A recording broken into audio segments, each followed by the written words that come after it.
Amém. Abra aí a sua Bíblia em 1 Coríntios, capítulo 15.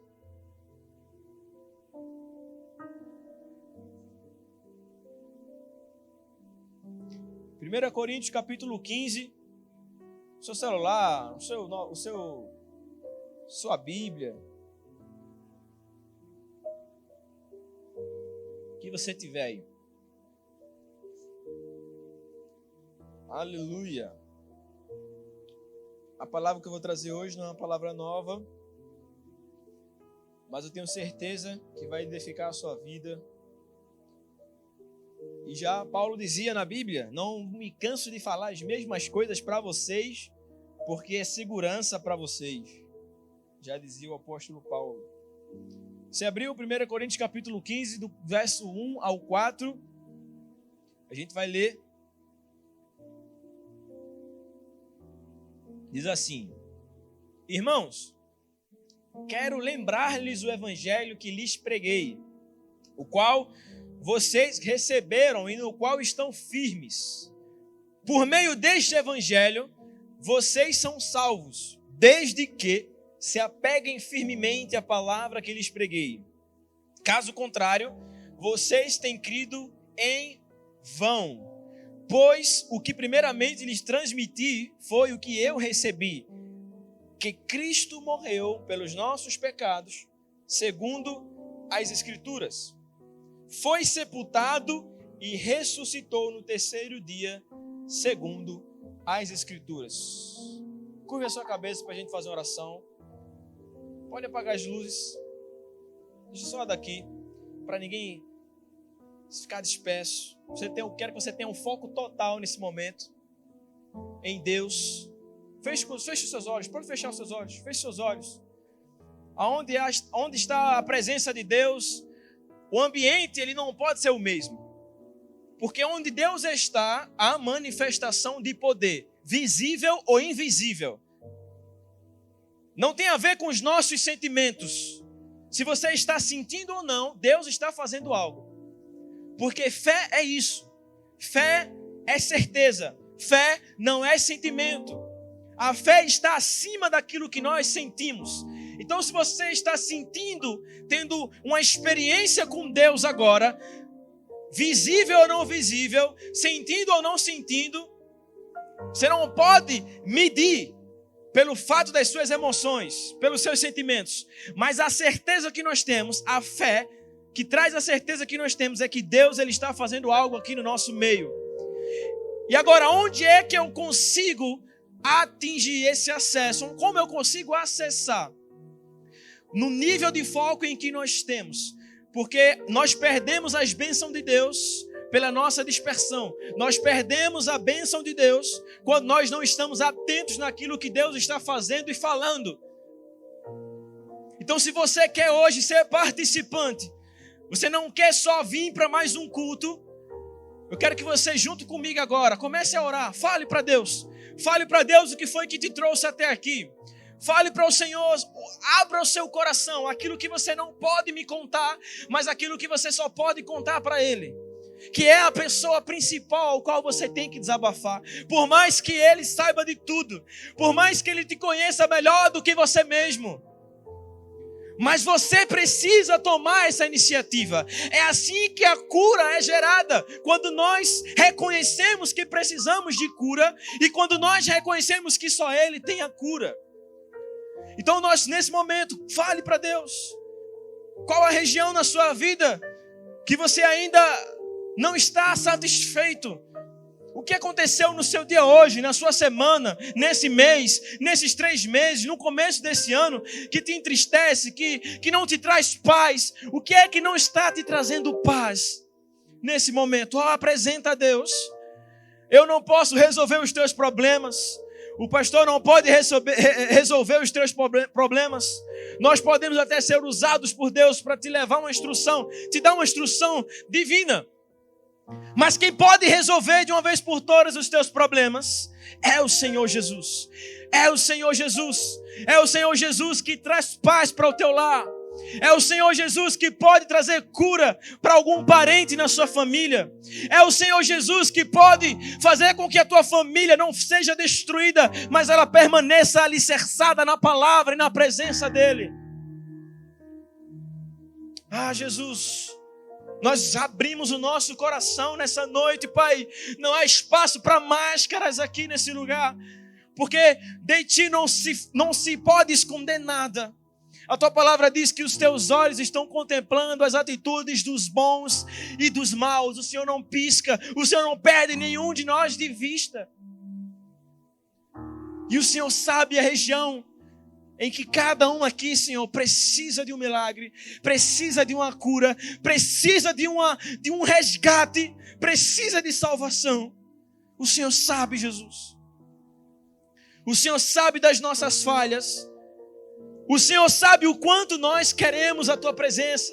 Então, por isso, Pai, nós, mais uma vez, nós queremos externar o quanto nós queremos a Tua presença aqui.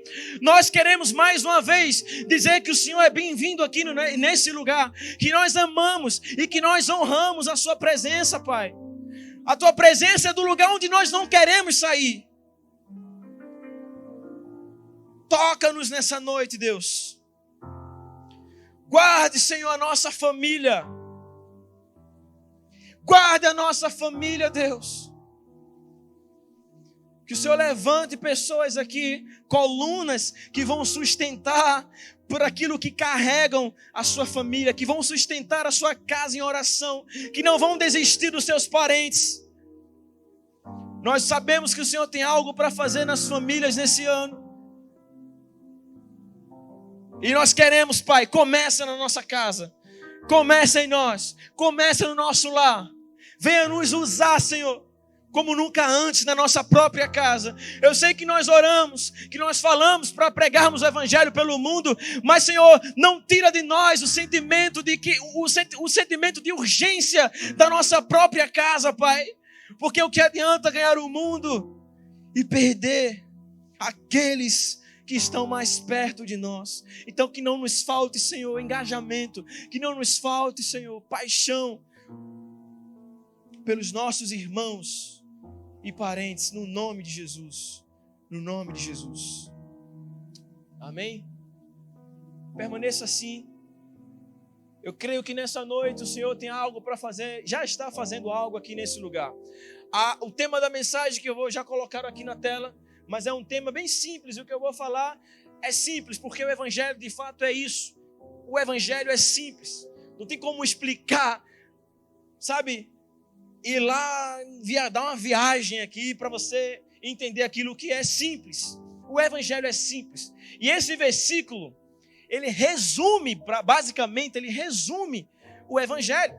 Porque aqui no versículo que nós lemos, ele fala aqui o Evangelho que, primeiro, que Paulo está falando para um povo. Vamos primeiro entender a característica desse povo aqui.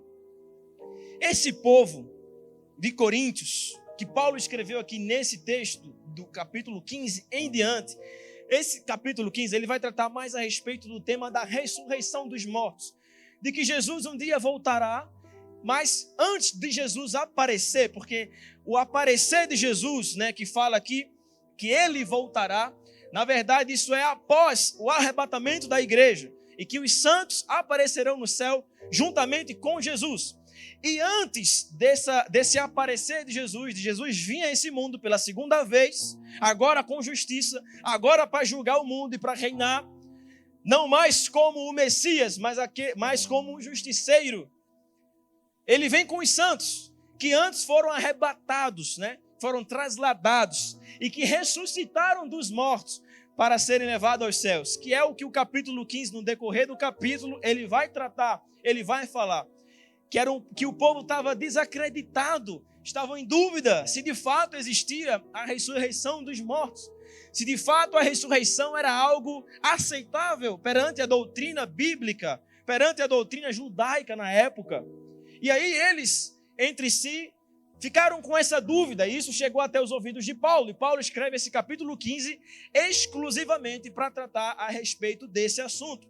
Mas nos primeiros versículos aqui que nós lemos, Paulo quer falar, olha, antes de chegar no assunto da ressurreição, eu quero que vocês lembrem do evangelho que eu já anunciei para vocês. Então, Paulo está falando aqui o evangelho, não pela primeira vez, mas por diversas vezes, e aqui ele mais uma vez quer falar a respeito do evangelho. Evangelho, todos nós sabemos, mas eu gosto de falar porque sempre tem alguém novo que nunca ouviu falar e vai ouvir falar pela primeira vez. Evangelho significa boas novas, boa notícia, uma excelente notícia que se resume em Jesus. Jesus é a boa notícia para mim e para você. Jesus é a excelente, a ótima notícia, as boas novas. E aqui no versículo ele vai dizer, ele vai resumir o que significa, o que consiste, na verdade, o evangelho. Ele diz, por meio deste evangelho vocês são salvos, desde que apeguem firmemente a palavra que lhes preguei. E aqui ele no penúltimo versículo ele diz, pois o que primeiramente lhes transmiti foi o que recebi. E aqui ele diz o que é o evangelho. Cristo morreu pelos nossos pecados, foi sepultado e ressuscitou ao terceiro dia. Então, evangelho é isso aqui, irmão. É Jesus Cristo vir a esse mundo, o cara que era Deus, que veio a esse mundo como homem, o Deus encarnado, o Messias, o prometido, aquele que foi falado dele em Gênesis, em Êxodo, em Levítico, em Deuteronômio, em Números, em Josué, em toda a Bíblia apontava para o Messias, toda a Bíblia apontava para Jesus. E esse Jesus que chegou a esse mundo, ele veio com uma missão. Qual era a missão dele? Morrer por mim e por você. Era a missão de Jesus, um dos propósitos dele vir a esse mundo. Morrer por mim e por você. Por quê? Porque nós não conseguiríamos salvar a nós mesmos. E aí esse Jesus, resumindo o evangelho, ele veio por esse mundo, ele morreu, resumindo, ele morre pelos nossos pecados. Só que Jesus, se ele só vem e morre pelos nossos pecados e não ressuscita, então esquece que esse não seria o Messias, porque as Escrituras diziam que ele ressuscitaria ao terceiro dia. Então era um perfil esperado do Messias. O Messias que dizia ser o Messias, ou para ele ser reconhecido como Messias, ele tinha que ter as características que Jesus teve. As características das profecias que veio antes mesmo de Jesus nascer, antes mesmo de Deus vir a esse mundo. Então, para ser Messias, tinha que morrer, tinha que sofrer, morrer e ressuscitar ao terceiro dia. Tudo isso foi escrito bem bonitinho lá em Isaías, Jeremias fala também, Ezequiel fala, os profetas maiores, os profetas menores, alguns textos específicos. O salmista Davi, que nem era profeta, foi usado por Deus também e falou alguns salmos que apontava para Jesus, foi inspirado pelo Espírito e apontava para Jesus. E ele vem e ressuscita ao terceiro dia. Se ele não ressuscita ao terceiro dia, como eu falei para vocês, não seria ele. Mas ele ressuscitou. E essa é a boa notícia. Que ele veio, morreu, foi sepultado, mas ele não ficou morto. Se você for esqueci agora a palavra, no túmulo. Se você for no túmulo de diversos patriarcas de religiões que existem por aí, não vou falar religiões, mas vou falar seitas. Por exemplo, os mormons, Joseph Smith, o cara que escreveu a Bíblia segundo Joseph Smith, a Bíblia dos mormons. Se você for no túmulo dele, ele está lá, ele não ressuscitou. Se você for na religião budista, Buda está lá, ele não ressuscitou. Se você for na religião espírita, ele está lá, Allan Kardec, o patriarca, o cara que pensou a religião espírita, sem ofensa nenhuma para nenhuma religião aqui, mas ele está lá no túmulo, não está vazio. Eu acho que tem alguns que dizem que fala com ele. Mas ele está lá. Jesus não. Eu não vou nem falar Jesus, mas vamos falar dos maiores da própria Bíblia. O sepultamento de Abraão, o túmulo de Abraão, está lá. O túmulo de Sara, acharam o túmulo de Sara, esposa de Abraão. Está lá. Os ossos estão lá. Os de José estão lá também. Mas o de Jesus, eu não preciso nem falar, irmão. O de Jesus não está lá. Os ossos de Jesus não estão lá. Até fizeram um túmulo, o qual ele passou somente 3 dias. Somente 3 dias ele ficou hospedado lá. Enquanto ele foi até o inferno e recebeu toda a autoridade dada por Deus para governar sobre todos, até mesmo sobre o próprio diabo e sobre o inferno. Ele ressuscitou ao terceiro dia. E existe uma plaquinha lá: ele não está mais entre nós, ele não está mais aqui, pois ressuscitou. Então Jesus, não há desculpa, não há argumento. O túmulo está lá, mas ele não. A tumba está vazia. E nisso consiste uma boa e excelente notícia. E eu quero falar aqui que ele tratou desse versículo para um povo que conhecia a palavra. Quando ele fala, eu vos anunciei este evangelho mais uma vez, ele está falando aqui, não era um povo novo convertido, não era alguém que estava precisando ouvir a mensagem. Quem estava precisando ouvir a mensagem, na verdade, já tinha ouvido ela pela terceira ou quarta, quinta vez. Estava ouvindo mais uma vez. E aqui no versículo, eu separei aqui algumas coisas para argumentar nesse assunto. Primeiro, no versículo, ele está falando aqui o anúncio, né? Que ele, quando ele diz, quero lembrar-lhes o evangelho que lhe preguei, dá a ideia de que ele está falando mais uma vez, já foi falado antes, e ele está repetindo o evangelho, para entrar na cabeça do povo, para eles entenderem. O evangelho mais uma vez, ele lembrar. O versículo ainda, no versículo 1, ele fala também sobre da aceitação do povo, né? Quando ele diz assim, o qual vocês receberam, o evangelho, o qual vocês receberam, dá a ideia de que esse povo era crente em Jesus, porque receber aqui é, na verdade, um sinônimo de aceitar. Então, o evangelho que vocês aceitaram, esse Jesus, que é o evangelho, vocês aceitaram ele. Então, é um público que já ouviu a mensagem e que está crente em Jesus. É um povo crente, para a nossa linguagem, é crente.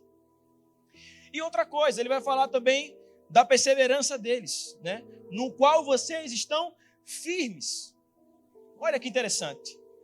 O povo estava firme no evangelho. Então, Paulo está repetindo um evangelho que ele já tinha falado antes para um povo que é crente, mas que não estava melá-mercá. Era um povo firme, era um povo maduro. E ele repete, porque o evangelho é Jesus. O evangelho é Jesus, meu irmão. Então não importa, não tem um público específico que precisa ouvir o evangelho mais uma vez. Você não pode abrir a sua boca e dizer, esse evangelho aí eu já sei demais, não preciso ouvir. Esse evangelho aí eu já sei de cabeça, sabe, de cor. Que bom que você sabe de cor. Mas se você só saber e aquilo não fazer um efeito em você, nada adianta. Porque o texto aqui diz, se vocês permanecerem firmes, e eles estavam firmes. E aquilo, o evangelho então gerou um poder na vida deles, porque eles estavam praticando o evangelho. Mas quero dizer aqui o que significa esse evangelho. Qual o poder do evangelho? O que o evangelho ele pode trazer de benefícios para a nossa vida? A primeira coisa é a mais óbvia de todas, que o evangelho salva. É o primeiro ponto da mensagem. O evangelho salva. Ainda no capítulo 15, no versículo 2, ele vai dizer assim, ó, por meio deste evangelho vocês são salvos, desde que se apeguem firmemente à palavra que lhes preguei, caso contrário vocês têm crido em vão. Então, o evangelho é um evangelho de salvação. Por isso que ele é uma boa notícia para mim e para você. Agora vamos voltar alguns minutos, horas na história, alguns anos, vamos falar assim, alguns séculos na história. Por que o homem foi, em algum momento da vida, precisar de salvação? Porque o propósito original, e aqui eu quero falar que antes do nosso passado, existe uma origem. Eu não sei qual é o seu passado, não sei como é que foi o seu passado, se é um passado triste, assim como o meu, antes de receber Jesus. Foi um passado triste, um passado inconstante, uma pessoa totalmente longe de Deus, que não sabia nem para onde estava indo, que não sabia o que queria da vida, que estava preso nas drogas, que estava preso nas bebidas, que não tinha perspectiva nenhuma de vida, não queria ser ninguém, só queria ser o que estava sendo naquela época, usar droga, ir para festa, ir carnaval, isso e aquilo outro. Mas esse não é o propósito original de Deus, nem para a minha vida, nem para a sua vida. Se o teu passado, se você nasceu no berço evangélico, como nós falamos, que ótimo, que oportunidade maravilhosa que você teve. Eu queria ter essa oportunidade também. Se alegra com isso. Agora, se o teu passado foi um passado, mesmo no berço evangélico, turbulento, eu não sei se você gosta de lembrar dele ou não, mas antes do teu passado existe uma origem. E a origem é o propósito original de Deus quando Ele criou a mim e a você. Deus não nos criou, já quero bem resumir aqui. Ele não nos criou para a gente viver no pecado. É óbvio isso aqui. Deus não criou para nós vivermos no pecado, até porque quando Deus nos criou, nem existia pecado nenhum no mundo. Não existia pecado. Não existia maldade. A Bíblia fala que nós fomos criados à imagem e semelhança de Deus, ou seja, nós herdamos o DNA de Deus, até porque Deus forma o ser humano do pó da terra, mas o pó, eu gosto sempre de falar sobre isso aqui, porque às vezes as pessoas confundem que a gente é pó. Não, pó é o nosso corpo, nós somos espírito. A carne, o corpo, ela morre. Do pó vieste, do pó voltarás. Esse corpo ele vai morrer, mas você é espírito, que de fato quem você é, vai viver para sempre, seja no inferno, não é o nosso caso, seja no céu para sempre. É eterno. Mas, e aí para falar sobre isso, para argumentar sobre isso, é quando a vida passa a existir no ser humano, quando Deus, ele sopra nas narinas daquele então bonequinho ali de barro. E aí passa assim a existir vida naquele ser humano. Mas de onde é que vem a vida? Não é do pó, não é da terra, é do próprio Deus. Quando Deus sopra, então aqui nós entendemos uma coisa, que nós viemos de onde? De dentro de Deus. Amém? E da mesma forma que uma criança, quando ela nasce, ela herda o DNA dos seus pais, se nós vamos entender por esse caminho, viemos de dentro de Deus, então nós herdamos o seu? Então nós herdamos o seu? Tá com medo, irmão? É DNA mesmo. Então nós herdamos o seu DNA. E aqui nós herdamos os atributos morais de Deus. Não é que se a gente veio de Deus, Deus a gente também vai ser. Não. Mas nós herdamos os atributos morais do Senhor. Ou seja, a sua santidade. Não santidade em questão divina, que só Ele é santo. Não. Porque o próprio Deus diz assim, sede santos como eu sou santo. Então quando Ele nos criou, nós herdamos também a sua santidade, a sua inocência, o seu caráter, a sua bondade, a sua generosidade, o seu amor, a sua paciência, todos os atributos divinos, exceto todos os atributos morais, exceto os divinos, onipresença, onisciência, onipotência, nós herdamos de Deus. Então, é isso que Deus tinha em pensamento quando Ele criou a mim e a você. Quando a Bíblia diz a imagem e semelhança, Ele não está se referindo à perna, à cabeça, a ombro, joelho e pé. Ele não está se referindo à matéria, Ele está se referindo à sua imagem de fato, a quem Ele era, a sua moral. Amém? Então, quando Deus fala sobre isso, quando a Bíblia fala sobre isso, não está tratando da sua aparência física, até porque Deus é Espírito. E Jesus, nós vamos ver uma aparência totalmente diferente, né? Seus olhos de fogo. Então, você tem olho de fogo? Não, né? Você tem cabelo como lã? Não. Então, tem nada a ver. Fala sobre outra coisa. E aqui, meu irmão, onde é que surgiu a necessidade de uma salvação? É quando o ser humano, que foi criado com outro propósito, totalmente diferente do que ele fez, cai no pecado. Deixa a serpente enganar, cai no pecado, então surge o pecado.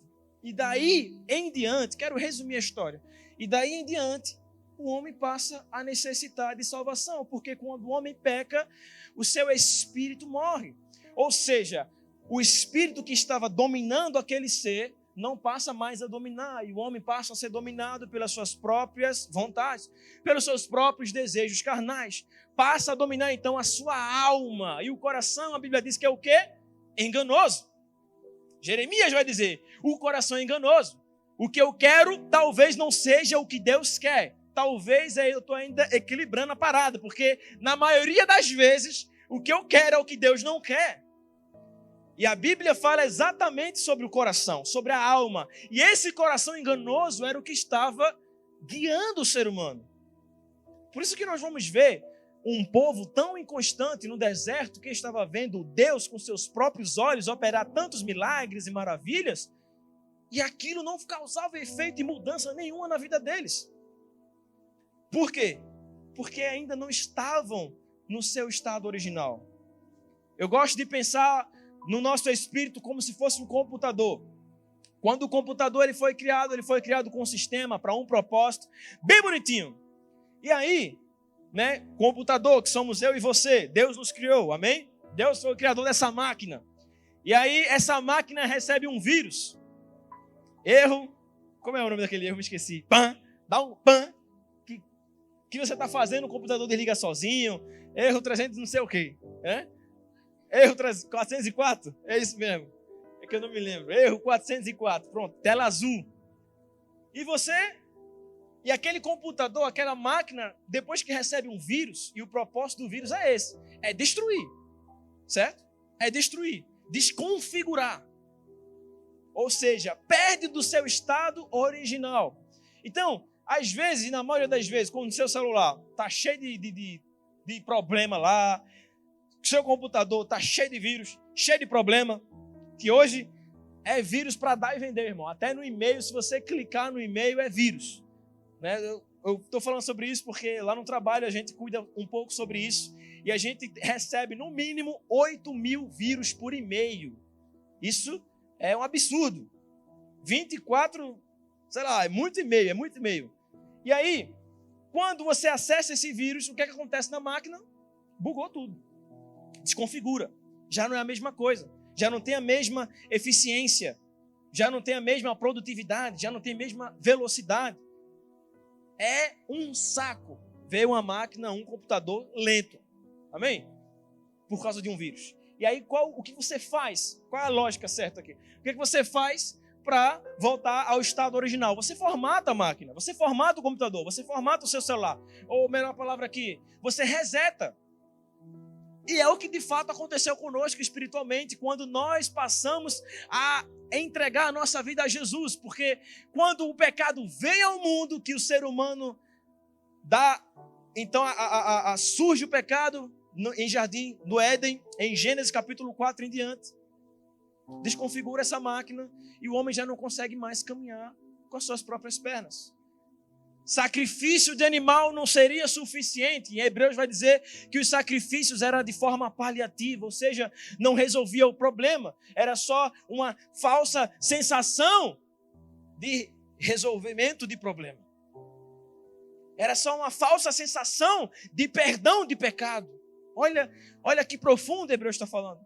Uma falsa sensação de perdão de pecados. Porque o que resolveu mesmo o problema do ser humano, o que fez de fato ele receber o perdão dos seus pecados, não foi quantos sacrifícios de animais ele fez no Antigo Testamento, mas foi receber Jesus.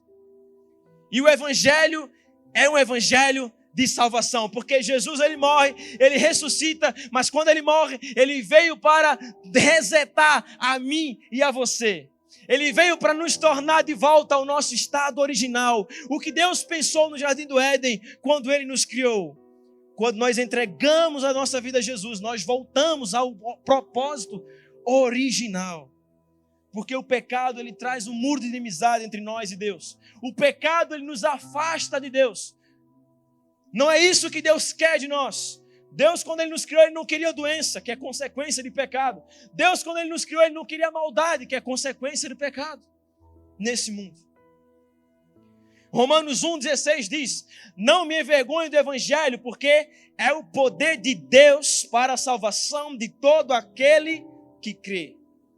Romanos 10,9: se você confessar com a sua boca que Jesus é o Senhor e crer em seu coração que Deus o ressuscitou dentre os mortos, serás salvo. João 3, 17 e 18. Pois Deus enviou o seu Filho ao mundo, não para condenar o mundo, mas para que este fosse salvo por meio dele. Quem nele crê não é condenado, mas quem não crê já está condenado, por não crer no nome do Filho unigênito de Deus. Então, o Evangelho é muito bonito, mas para ter efeito na sua vida, meu irmão, é necessário você crer. 3 versículos que eu li aqui, que não tira, que não esconde o que nós precisamos fazer, e isso aqui é muito simples. Porque para você herdar a sua salvação, eu gosto da frase de Smith Wigglesworth, ele fala assim: Deus nos quer tanto que a única condição para que a gente o receba é apenas acreditar. Deus não está pedindo de você construir uma vida bonitinha. Deus não está pedindo para você fazer tantas outras coisas, sei lá, você doar, ser um ser humano bom, ou seja lá o que for, para você receber Ele. Não, é por meio da graça. Simplesmente crer. É crendo que nós somos salvos? Crendo em quem? Em Jesus. Somente em Jesus, meu irmão, não tem outro caminho, porque só Ele é o caminho, só Ele é a verdade, só Ele é a vida. Não há outro recurso para nós, não há outra ferramenta, não há o que a gente possa fazer, não são as nossas obras, não é aquilo que nós fazemos, mas é em quem nós estamos crendo, é em quem nós estamos depositando a nossa fé. Se é em Jesus, então sim, pela fé nele, nós somos salvos. Pela fé nele, nós temos paz com Deus. Pela fé nele, somos salvos da ira de Deus. Então nós precisamos voltar os nossos olhos e passar de fato, continuar a crer nele. Então, ciente do que o Evangelho ele é salvação para mim e para a sua vida, através do crer em Jesus, através da nossa fé em Jesus, nós precisamos também entender uma outra coisa. O Evangelho é uma vida de renúncia. O Evangelho é uma vida de renúncia. E essa é a parte maravilhosa, a que Deus mais gosta. Porque só receber, Colossenses 2 vai falar o seguinte: da mesma forma que vocês receberam, que vocês aceitaram a Jesus, continuem a viver nele, enraizados e edificados nele. Esse continuem fala de constância. Esse continue aponta para mim que somente aceitar Jesus não é suficiente. Eu preciso continuar a viver nele. Para eu e você alcançarmos salvação, para eu e você passarmos a receber Jesus, melhor dizendo, é simplesmente através da crença. Simplesmente crer. Você não fez nada para nascer pecador, certo? Foi por conta de Adão, a natureza adâmica. Adão, aqueles que vieram após ele receberam a mesma sentença que ele recebeu. Mas da mesma forma que você não moveu uma palha para ser um pecador, já nascer pecador, da mesma forma você não moveu uma palha para em Jesus receber a salvação, por meio da graça. Agora, recebendo isso, recebendo Jesus, nós precisamos entender que aqui não acabou, não é a linha de chegada. Aceitei Jesus, entreguei minha vida a Jesus, então agora a minha salvação está garantida, não preciso fazer mais nada, vou continuar a viver do jeito que eu vivia. E não é assim, não é dessa forma. Porque o verdadeiro evangelho, o evangelho genuíno, ele é um evangelho de renúncia. João Batista, quando estava anunciando o evangelho, aquele que veio preparar o caminho, aquele que pregou antes de Jesus, o último profeta antes de Jesus, quando ele está pregando e anunciando o evangelho, ele diz, qual é a palavra que ele usa? Arrependam-se, porque é chegado o reino de Deus sobre nós. Arrepender-se é um evangelho de sacrifício. Marcos capítulo 8, versículo 34 e 35, bem conhecido. Então ele chamou a multidão, Jesus: se alguém quiser acompanhar-me ou seguir-me, negue-se a si mesmo, tome a sua cruz e siga-me. Pois quem quiser salvar a sua vida, a perderá. Mas quem perder a vida por minha causa e pelo evangelho, a salvará. Eu gosto do versículo que está em Lucas capítulo 9, 23. Somente Lucas vai dizer isso. Ele diz assim, quando ele fala, tome a sua cruz, em Lucas está dizendo, tome a sua cruz diária. E aqui é muito bom isso aqui. Tome a sua cruz diariamente. Todos os dias tem algo na nossa vida que nós podemos renunciar. Ao menos alguma coisa na sua vida hoje. Se você parar para olhar, olhe para a sua vida agora. Olhe para a sua vida. Eu tenho certeza que tem alguma coisa que tira a sua paz, ou que você já renunciou. E renunciar dói. Renunciar não é fácil. Traz energia. Para renunciar é necessário coragem.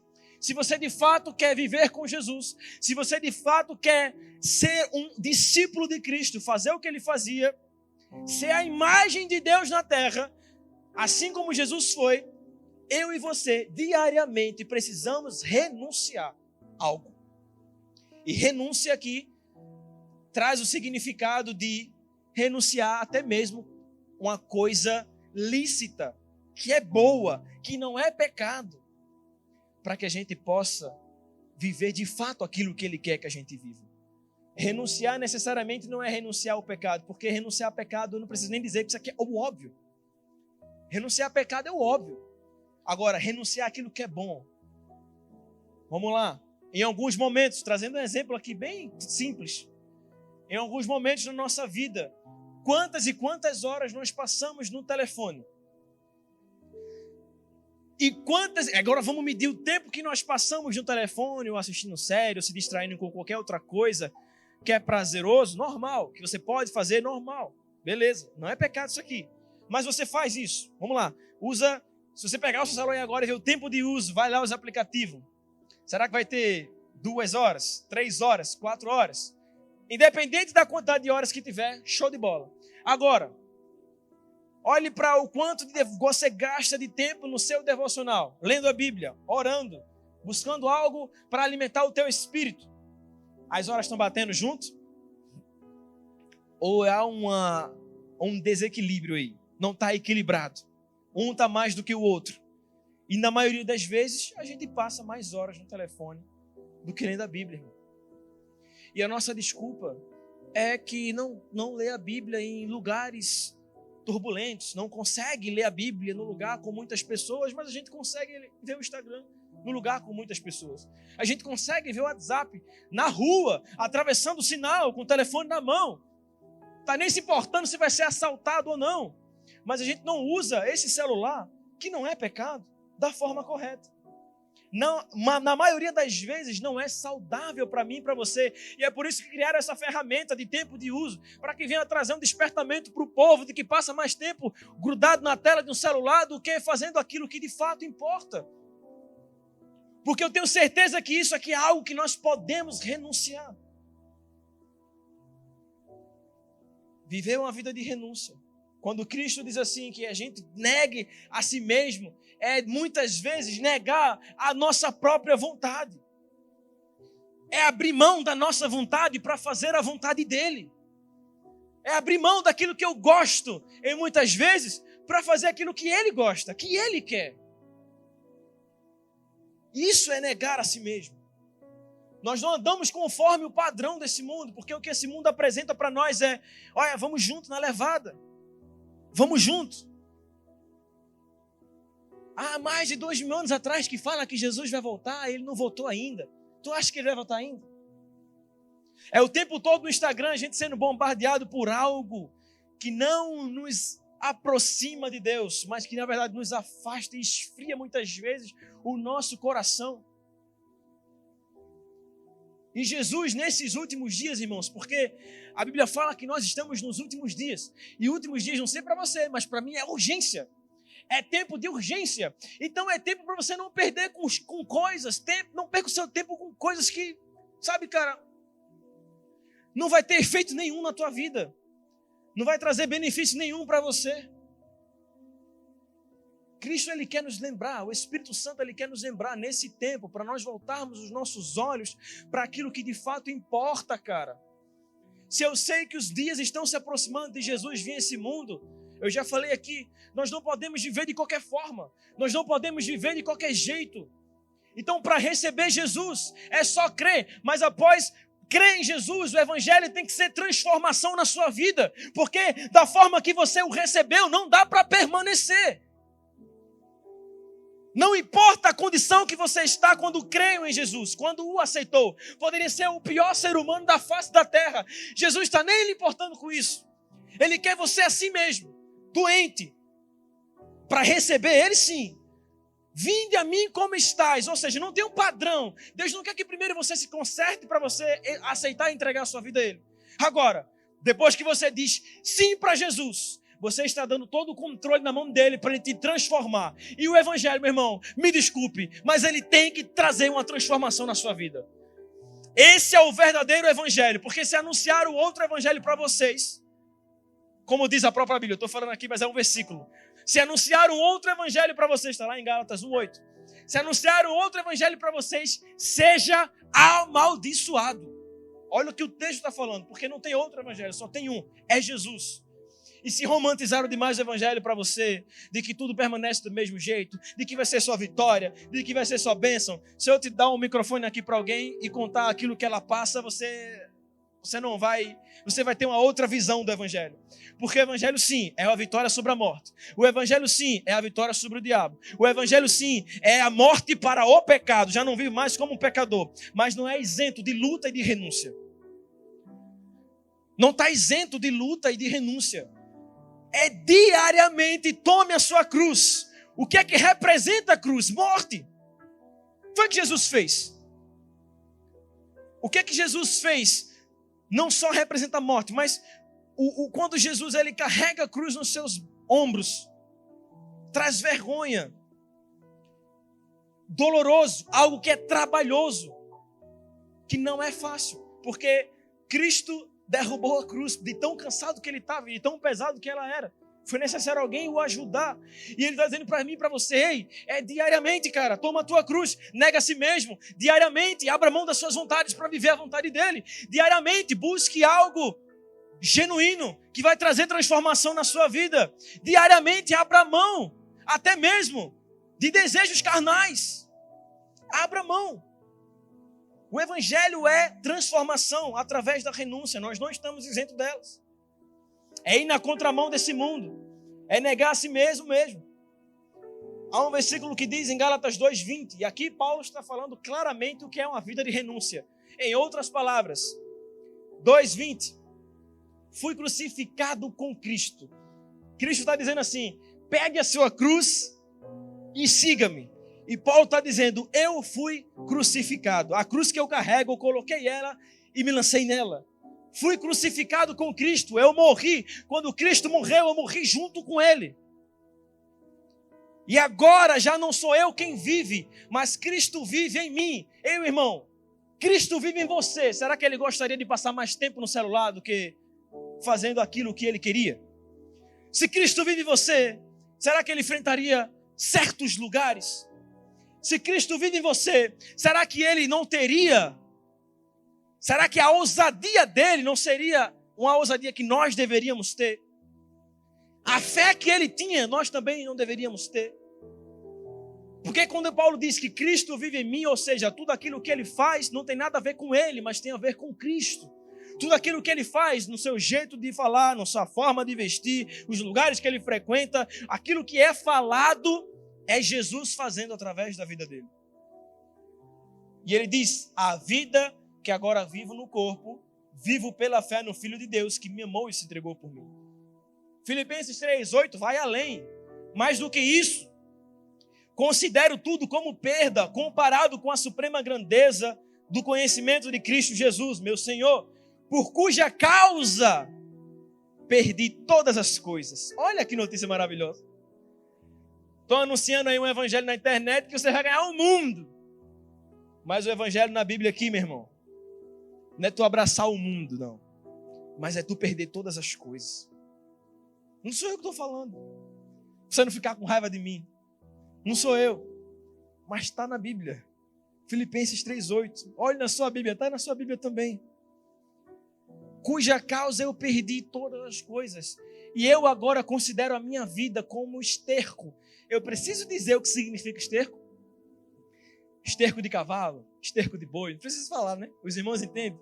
Para não falar isso aqui que está tendo transmissão. Esterco é algo que não presta, que não tem utilidade. É lixo. Fezes. Vamos, pronto. Achei a palavra certa. Que eu ia usar uma palavra aqui bem popular. Né? Eu quero cometer esse erro hoje. Mas, fezes. Então Paulo está dizendo, eu considero a minha vida como esterco. Como lixo. Agora, quando eu comparo a grandeza do conhecimento de Cristo, quando eu faço a medida da minha vida com o quão eu quero Jesus, com o quão saber quem Ele é transformou a minha vida eu não quero mais nada. Ele vai dizer muitas vezes, para mim, morrer é lucro. Mais do que isso aqui, de que o evangelho é renúncia, não há. Mas eu vou dar mais um versículo para você, que ainda está na dúvida. Efésios 2:3-5. Anteriormente, todos nós também vivíamos entre eles, fazendo as vontades da nossa carne, seguindo os seus desejos e pensamentos. Seguindo seus desejos e pensamentos. Como os outros, éramos, por natureza, merecedores da ira. Todavia, Deus, que é rico em misericórdia, pelo grande amor com que nos amou, deu-nos vida juntamente com Cristo. Quando ainda estávamos mortos em transgressão, pela graça vocês são salvos. Esse versículo aqui eu já expliquei ele sem querer, mas já falei quando nós somos salvos pela graça. Mas aqui ele está falando algo maravilhoso. Quando ele diz, anteriormente todos nós também vivíamos entre eles. Ou seja, entre eles aqui é o sistema do mundo mesmo, irmão. É quem está no mundão, que não quer nada com Jesus, quem está vivendo conforme os desejos carnais. E ele está dizendo aqui, agora a nossa vida aqui era desse jeito, a nossa vida era desse jeito. Isso aqui para a gente agora é passado. Ao crer em Jesus agora é totalmente diferente. Nós estamos andando na contramão desse mundo. O que o mundo quer não é o que eu quero. Porque o que o mundo quer é dar frutos para a sua própria carne, mas nós não. Frutos para o Espírito. E como os outros, éramos por natureza merecedores da ira. Por quê, meu irmão? O que nós precisamos entender é que aquele que está longe de Deus, nós lemos aqui que aquele que não crê já está condenado. E o inferno é a maior expressão da ira de Deus. E o inferno ele não foi criado para o ser humano. O inferno foi criado para Satanás e os seus demônios.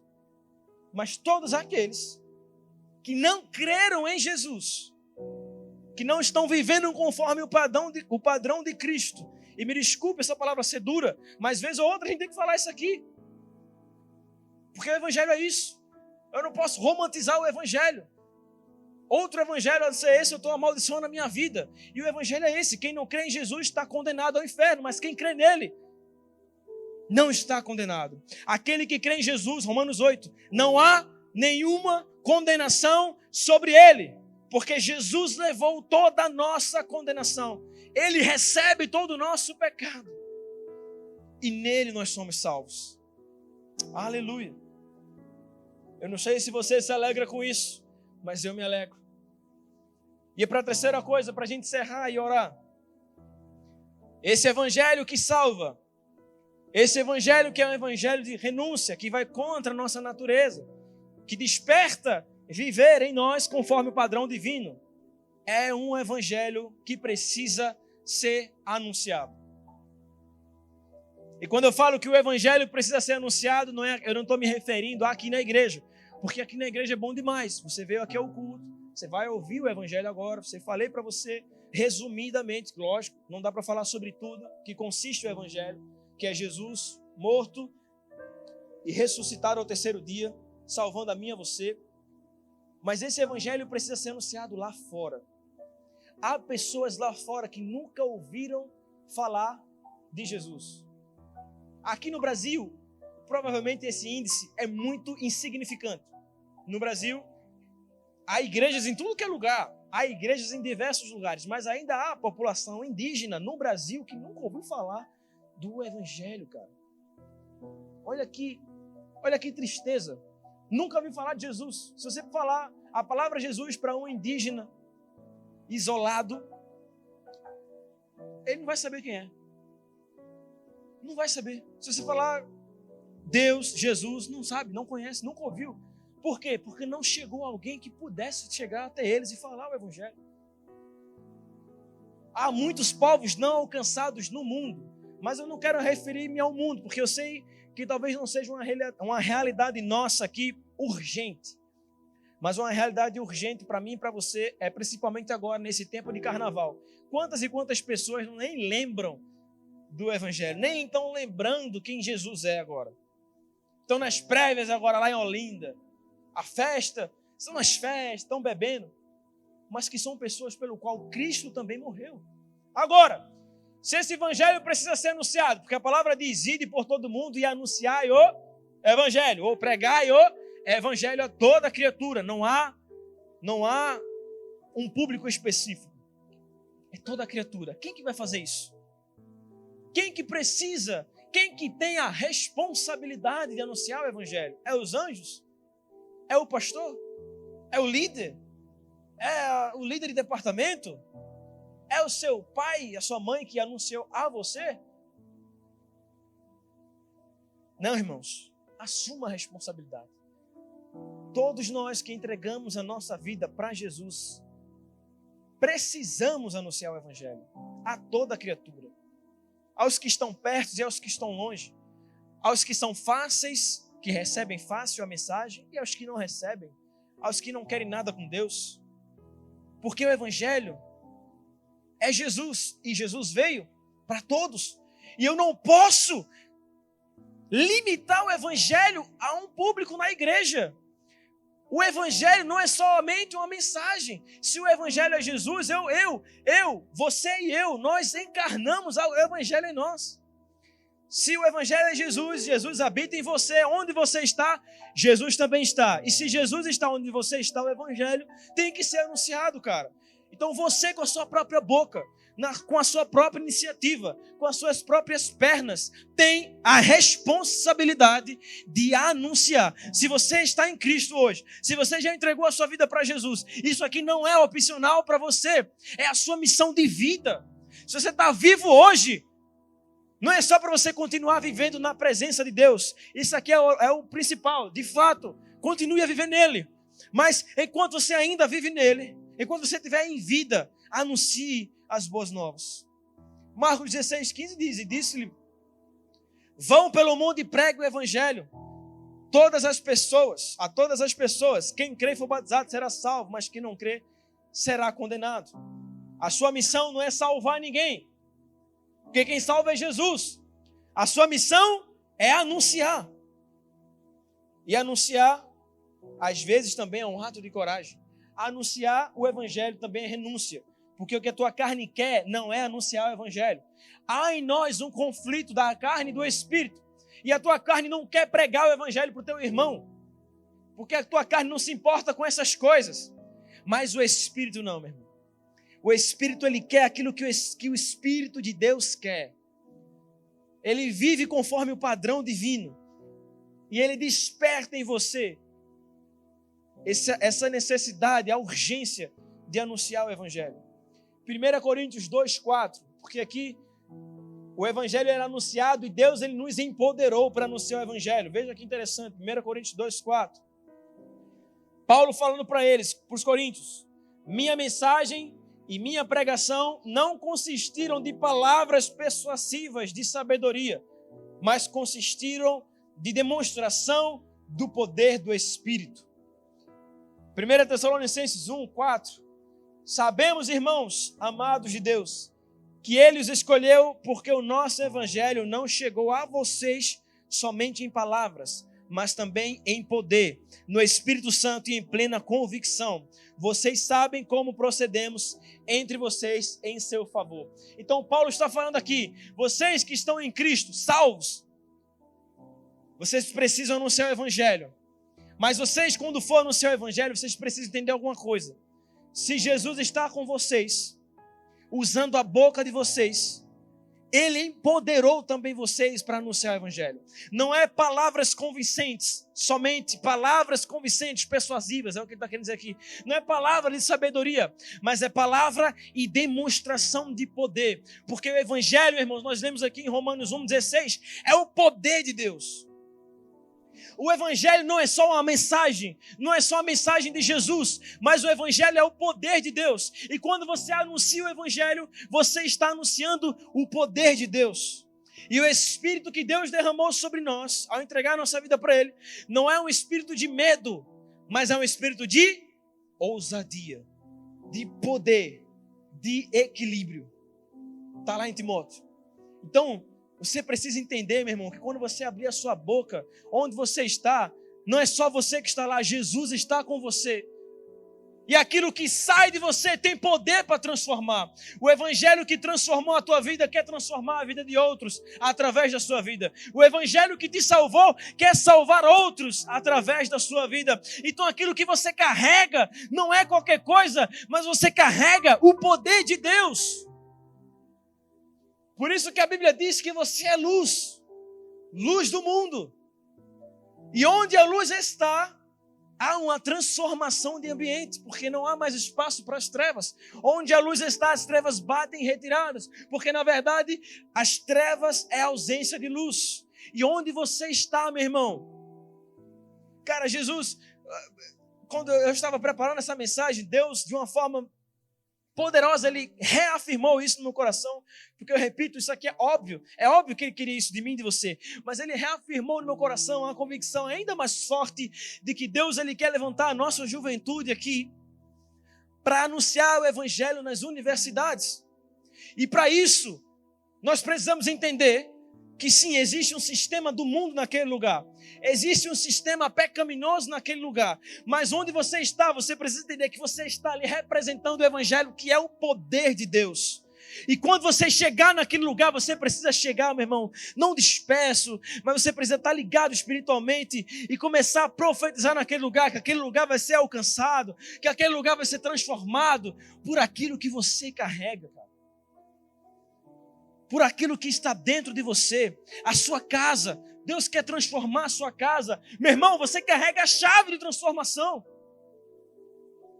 Não espere alguém fazer por você. Se aquilo que você carrega é a mesma coisa que outra pessoa carrega, porque Deus, Ele demonstra o seu poder através de nós. E isso Ele quer para todos, não é um grupo específico. Então Deus quer usar você na sua casa, Deus quer usar você no seu ambiente de trabalho, Deus quer usar você na sua faculdade, as aulas vão voltar agora, Deus quer usar você lá, cara. Você também tem a responsabilidade de anunciar o Evangelho naquele lugar. Peço para que vocês fiquem de pé agora, por favor. Porque nunca foi, sabe, o maior desafio para as pessoas que eu já ouvi falar, e que eu sei que eu já passei por isso, a respeito de alguém que abre a boca para evangelizar, é a vergonha, é o medo. O que vão pensar? Eu vou ser rejeitado. Meu irmão, mas eu quero reafirmar aqui para você, cara. Deixa eu falar para você isso aqui. A vergonha, a timidez, ela não é um pecado. Amém? É normal, natural das nossas emoções, sentimentos, personalidade. Mas quando é que a vergonha e a timidez ela se tornam um pecado? Se eu deixo de anunciar o Evangelho para um cara que está indo para o inferno, e eu deixo a vergonha, a timidez me dominar, aí se torna um pecado. Porque a Bíblia diz que os tímidos, os vergonhosos, não herdarão o reino dos céus. Não sei o que estou dizendo, é a Bíblia, está lá em Apocalipse. Dá um Google lá, depois você pesquisa, lê com calma. Mas o que então que eu preciso fazer? Você precisa ter em mente que quando você vai anunciar o Evangelho para alguém, você não está falando de você. Não é da a sua reputação não está em jogo, meu irmão. Porque você não vai abrir a sua boca para falar de você mesmo. Você vai abrir a sua boca para falar de Jesus. O que é que Jesus ele fez na sua vida? Já é algo que pode ser falado para alguém. O que foi que Jesus fez na sua vida? Como Ele transformou a sua vida? Já é algo que você pode usar para falar para alguém. Que Ele também pode fazer na vida dessa pessoa. Então isso aqui é urgente. É tão urgente que a Bíblia diz que Jesus ele só voltará depois que o Evangelho for anunciado a todas as nações. Mateus capítulo 24. E então virá o fim. Quantos querem subir aos céus? Quantos querem ser arrebatados? Eu sei que você quer. Eu sei que você, assim como eu, espera esse dia. Essa é a nossa esperança. É isso que move, é isso que nos move a vir a esse lugar. É isso que nos torna ser quem nós somos. Crer em Jesus, que Ele morreu, ressuscitou e que voltará. Ele breve voltará. Só que existe uma forma em que eu posso fazer como participante em apressar a vinda do Senhor. A ferramenta que a Bíblia me apresenta é que o Evangelho precisa ser anunciado. Então, quanto mais o Evangelho é anunciado, mais próximo estamos da vinda de Deus à terra, mais uma vez. Meu irmão, não se sinta incapaz. Não ache que o que Deus derramou sobre a sua vida é insuficiente para você ser usado. Não. Deus, Ele quer usar você. Deus não quer que você seja somente um ouvinte. Deus não quer que você seja somente um telespectador. Deus não quer que você somente assista o que Ele está fazendo na vida dos outros, o que Ele está fazendo na nossa cidade, no nosso país, no mundo. Não. Deus não quer que você esteja longe, mas Deus quer que você seja um participante. Nesse propósito, Deus incluiu você. Deus quer te tornar um instrumento do propósito dele, cara. Aquilo que Deus está fazendo em Recife, no Brasil, no mundo, Ele quer que você seja um participante, meu irmão. Queria que você fechasse seus olhos agora. Feche seus olhos, por gentileza.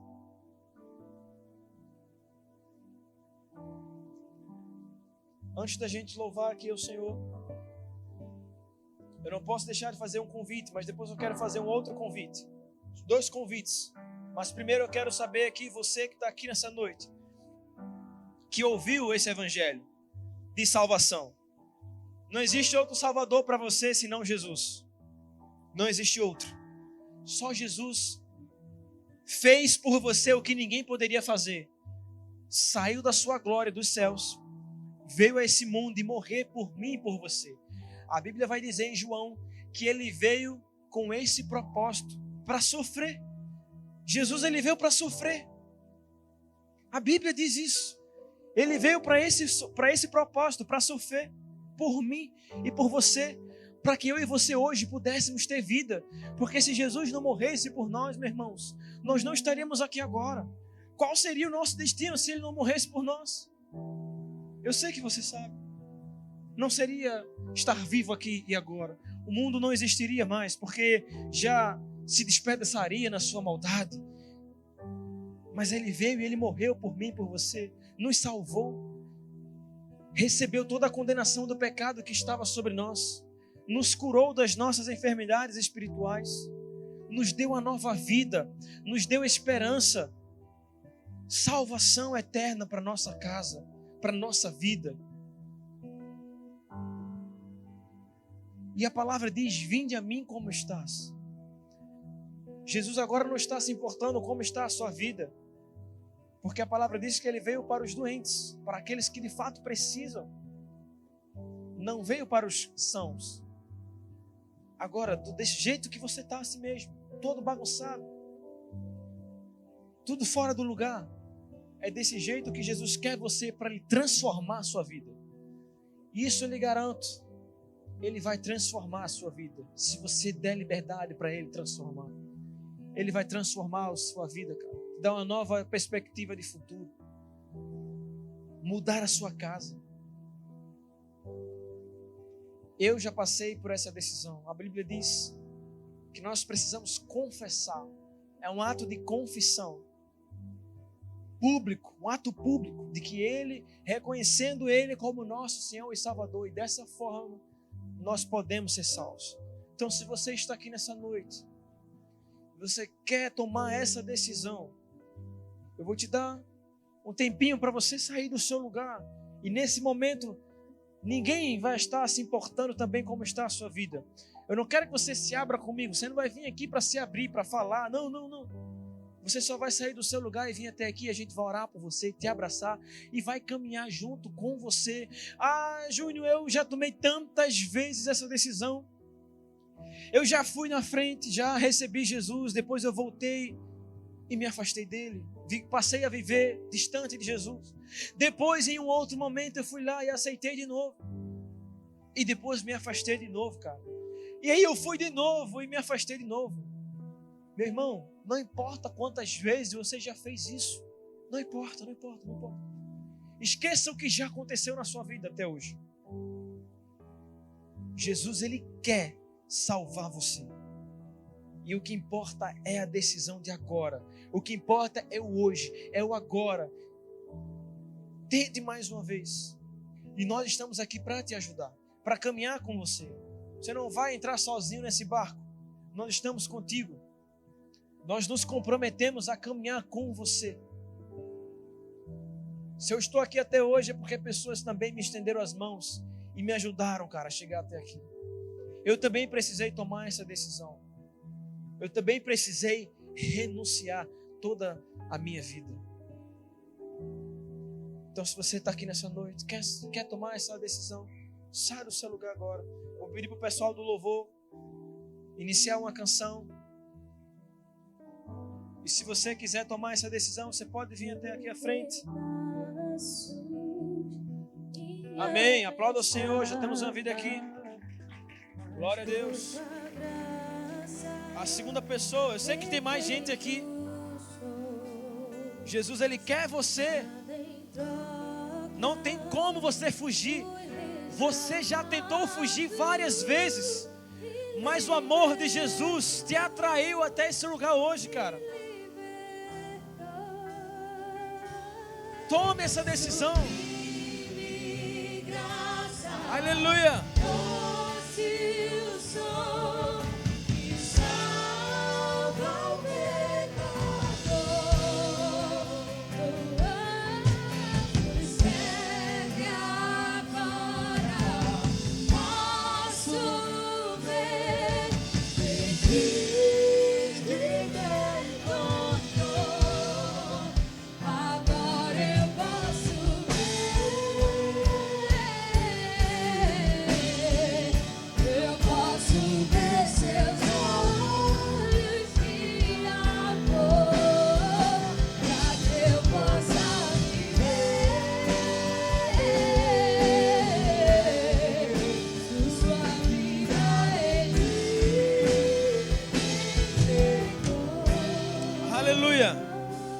Nós cantamos aqui, eu já falei aqui, cara. Você já ouviu essa mensagem? E agora é o momento em que você toma uma decisão a partir daquilo que você tem conhecimento. O que foi te apresentado hoje é o Evangelho de Jesus, que pagou com a sua própria vida, com o seu sangue, para que você pudesse ter vida nele. Então, se você entendeu essa mensagem, você quer dar uma resposta para Jesus agora, porque Ele já tomou uma iniciativa. O convite já foi feito pelo próprio Jesus quando Ele morreu por mim e por você. Ele está de braços abertos para você. Se tem mais alguém que quer entregar a vida para Jesus, venha até aqui à frente. Já tem uma pessoa aqui e nós estamos muito alegres com a decisão dela, porque a Bíblia diz que vale mais uma alma do que o mundo inteiro. Ela é mais valiosa. Há mais alguém nessa noite? E aqui eu não quero me estender. Amém?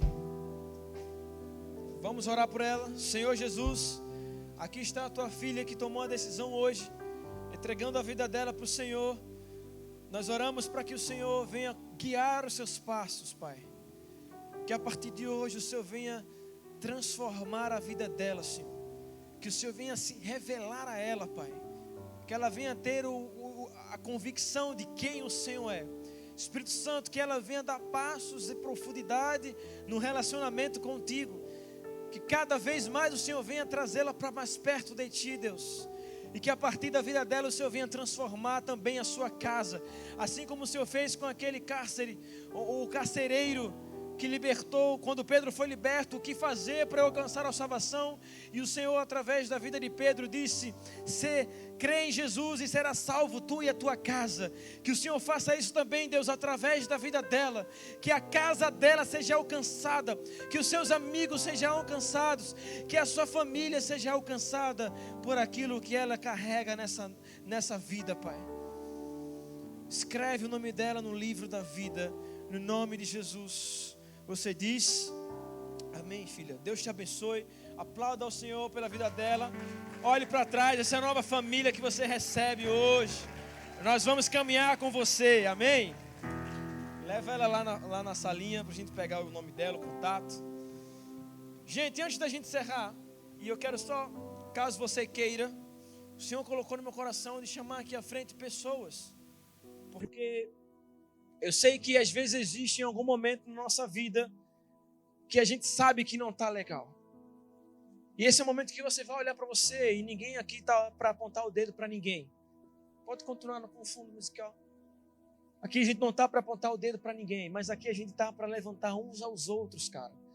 Aqui a gente está para levantar uns aos outros. E nós temos um lema aqui que nós não queremos perder ninguém. Essa é a vontade de Deus. Que nenhum de nós venha a se perder.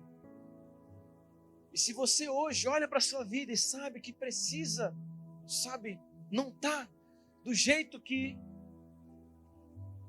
não está conforme o padrão divino, não está conforme o padrão bíblico. A palavra aqui do segundo tópico da mensagem, a respeito, quando eu estava escrevendo ela, Deus tocou no meu coração para falar a respeito disso, de renúncia. E você que quer viver algo mais profundo com Deus, isso é um convite para todas as pessoas que quiserem. Não é para quem está aceitando Jesus. A gente já fez esse convite. Mas se você quer ir para um novo nível em Deus, se você considera que poderia estar fazendo algo a mais, ainda não está do jeito que você gostaria, se tem algo que está te prendendo, eu quero te chamar aqui à frente para a gente orar junto com você, cara. A gente vai orar e pessoas vão impor as mãos sobre você. E não tenha vergonha de sair do seu lugar e vir até aqui. O convite que eu estou te fazendo é para a gente orar junto. Para a gente orar junto e ir em um novo nível de profundidade. O nível de profundidade em Deus. Algo que, porque eu sei que renunciar, eu já falei aqui, renunciar dói. E não é fácil tomar uma decisão de renúncia. Agora, a renúncia, ela é necessária. Mas eu quero dizer uma coisa para você. Renunciar dói. Dói. É necessário, é. E a recompensa daqueles que o buscam, que renuncia. Deus, ele tem uma recompensa. Está escrito em Hebreus. Que aqueles que buscam a Ele precisam entender que Ele é galardoador. Na verdade, o versículo diz que Ele é galardoador com aqueles que o buscam. Se você está aqui na frente, eu sei que você está dizendo explicitamente que você quer Deus acima de tudo. Que tudo que você quer nessa vida é Deus. E ter uma vida constante, um relacionamento constante com Deus. Aleluia. Vou pedir para alguns da liderança possam sair dos lugares e aqui vou levantar aqui uma oração e vocês colocarem as mãos sobre eles. Os nossos voluntários que puderem também. Deus tem um novo nível para vocês. Deus quer fazer algo na vida de vocês. E não importa o que aconteceu, eu não sei o que aconteceu, você também não precisa me dizer. Mas de uma coisa eu sei. Deus vai derramar uma unção sobre a vida de vocês nessa noite. Que vai levar vocês para o próximo nível. Existe uma unção que está sendo liberada hoje sobre esse lugar. E aqui eu já quero também aproveitar que estão aqui na frente, aqueles que não são batizados com o Espírito Santo, a gente vai orar também por vocês aqui. Mas chega de uma vida inconstante, cara. Chega de uma vida inconstante. Há 2 passos que às vezes nós damos, são 2 passos de erro, e aí temos que dar 2 passos para trás mais uma vez, e aí começar do zero. Mas Deus quer uma vida de constância para mim e para você. Ele quer usar você de forma poderosa nessa terra. Você é resposta de oração para o clamor desse mundo. A Bíblia diz que o mundo aguarda com grandes expectativas que os filhos de Deus sejam revelados. E Deus quer revelar vocês para o mundo. Vocês são resposta de oração. Vocês são resposta de um clamor inconsciente do mundo lá fora. Um clamor inconsciente. Eles não sabem, mas eles precisam que eu e você venha ser manifestado e anunciar o Evangelho. Deus, nós queremos nessa noite apresentar a vida dos teus filhos. Que o Senhor venha, Deus, derramar uma unção específica agora sobre a vida deles, Pai.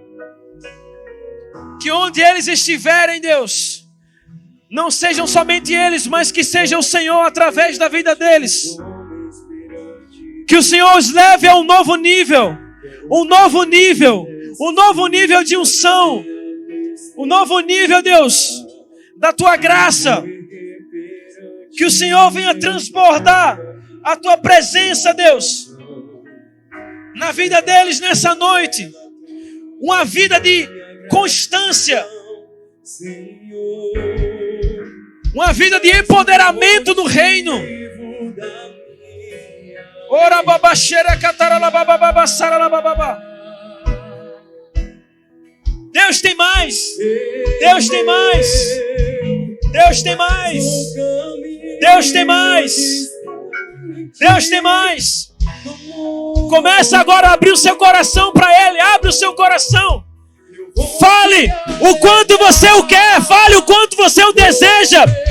Fale o quanto você quer ser usado. Fale o quanto você cansou de viver a mesma coisa. Fale o quanto você quer o novo dele.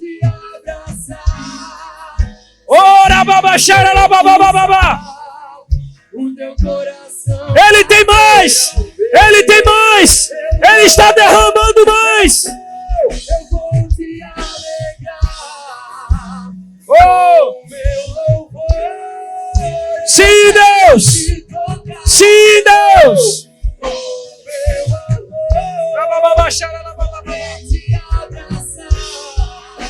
Sentir o teu pulsar, o teu coração bater ao meu.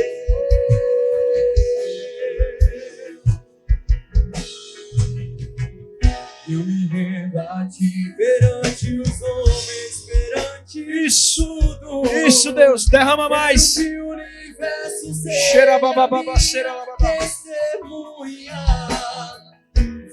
Deixa o Espírito Santo fluir dentro de você agora. Ele vai te usar na sua casa como nunca antes. A sua família para você tem sido muitas vezes motivo de choro, mas a partir da sua vida, aquilo que Ele está derramando sobre você nessa noite, você vai chegar em casa hoje, não da forma que você saiu de lá, mas totalmente diferente, carregando uma nova unção. E o ambiente jamais será o mesmo. Oh! Cheio. Receba nessa noite, receba. Sim, receba nessa noite. Oh, Deus. Você que está aqui, não é batizado, levanta a sua mão. Eu vou te alegrar com meu louvor. Eu quero te tocar com meu amor e poder te abraçar, sentir o teu pulsar, o teu coração bater ao meu. Vou te alegrar, Senhor, com meu. Eu quero te tocar com meu amor, poder te abraçar, sentir o teu coração bater ao meu. Oh, Deus. O Espírito Santo, enquanto nós estávamos louvando aqui, Ele colocou no meu coração que existem pessoas, vocês que estão aqui na frente, ou alguém aqui no público, que ouviu uma palavra de pessoas que não acreditavam em vocês, e às vezes pessoas até mesmo próximas, e isso machucou vocês. Mas eu quero falar para você que ouviu essas palavras, que menosprezaram quem você é, que não acreditam em vocês, até mesmo palavra de maldição. Não é o que Deus pensa a seu respeito, não é o que Deus pensa a seu respeito, não é o que Deus pensa para você. O futuro que Deus tem para você é um futuro lindo, é um futuro de bênção, é um futuro de paz. E eu quero reafirmar aqui de forma simples, mas uma verdade sobre a sua vida. Você será usado como você nunca imaginou, na sua casa, na sua família. Você não precisa provar nada para ninguém. Essas palavras que lançaram sobre a sua vida, você não precisa provar nada para eles. Mas você precisa entender o valor que você tem. E Jesus, ele já mostrou o valor que você tem. Você é coroa da criação. Você é a nação santa, eleita, povo adquirido. Então não espere e não pense menos de você. Não deixe essas palavras mudar quem você é, porque o que Deus pensa para você não é o que lançaram sobre a sua vida. Aleluia.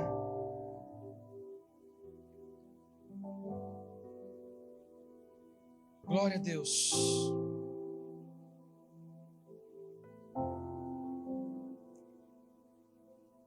Para a gente encerrar, vou orar aqui encerrando.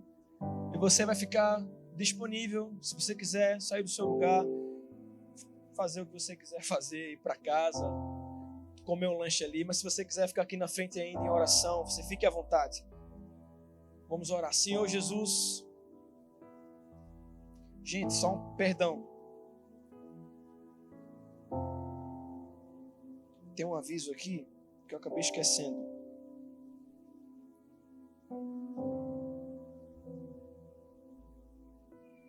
Cadê os aniversariantes do mês? Você que fez aniversário aqui em janeiro, no mês de janeiro. Tem alguém aqui? No mês de janeiro, vem aqui em cima. A gente vai fazer uma oração específica por vocês. Acho que Sávio também, não foi? Já está aqui. Felipe está lá atrás, né? Vem cá. Mas se tem mais alguém aqui que eu não conheço, que fez aniversário no mês de janeiro, pode subir, tá? Isso aí, sobe aí. A gente vai fazer uma oração por vocês. Todo mundo chegou? Amém. Deus abençoe a vida de vocês por mais um ano de vida. Boa. E a gente vai fazer uma oração por vocês. Eu queria que todo o pessoal pudesse estender as mãos sobre eles. Pai, nós queremos te agradecer pela vida dos teus filhos que estão completando e completaram nesse mês de janeiro uma idade nova, uma nova primavera. E nós, como igreja, somos gratos por aquilo que o Senhor tem feito na vida deles. E nós oramos para que o Senhor continue a derramar bênçãos sobre a vida deles, sobre as suas casas, sobre a sua família. Que o Senhor venha, Deus, trazer de presente aquilo que eles têm orado ao Senhor. Que aquilo que eles estão orando, Pai, que o Senhor venha suprir todas as necessidades. O Senhor sabe aquilo que de fato eles precisam. E que o Senhor venha derramar sobre a vida deles aquilo que de fato eles estão necessitando, Pai. Somos gratos pela vida de cada um e por isso nós oramos por eles, no nome de Jesus. Você diz? Amém. Deus abençoe a vida de vocês, tá bom? Aplauda ao Senhor pelos nossos irmãos. Glória a Deus. Você pode voltar ao seu lugar. Você pode voltar ao seu lugar.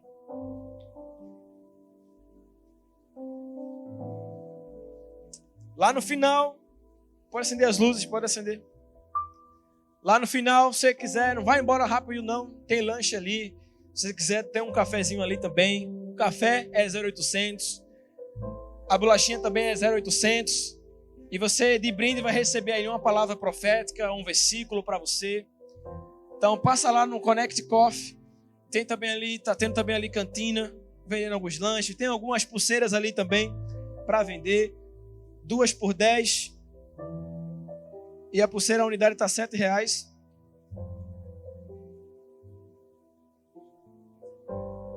Assim, tá tendo um evento aqui, né? De carnaval aqui na avenida. Então, se você puder evitar por lá, não sei como é que tá agora, mas amanhã vai ter um bloco aqui de carnaval. E aí deve estar uma movimentação ali já de festa, já tem gente com carro de som, enfim. Aí você, se puder evitar esse caminho aqui, se quiser, se é caminho para sua casa, beleza, mas só dando um aviso para vocês estarem cientes do que está acontecendo aqui na região, para sua segurança, tá bom? Vamos orar? Deixa eu ver alguém aqui para orar. Ora aí, Raquel, por favor, já está com o microfone na mão. Ora aí. Amém. Será que você pode fechar os seus olhos? Amém. Amém. Vamos orar. Jesus, nós te agradecemos por esse culto, te agradecemos porque o Senhor está neste lugar e nós te encontramos aqui, sempre disponível para nos ouvir, nos abençoar e trabalhar no nosso coração. Nós te pedimos que o Senhor nos leve em segurança para casa e que esse retorno seja queimando de amor pelo Senhor e de paixão por almas e por tudo que foi ministrado nesse lugar. É isso que eu te peço e agradeço em nome de Jesus. Amém. Bem, vai em paz, Deus abençoe. Amanhã é EBD, hein? 9h30. Tem uma galera vendendo trufa aí também, ó. Tá querendo ir para a Conferência do Rio. Se você puder ajudar aí, é R$3 ou é 2? R$3 a trufa.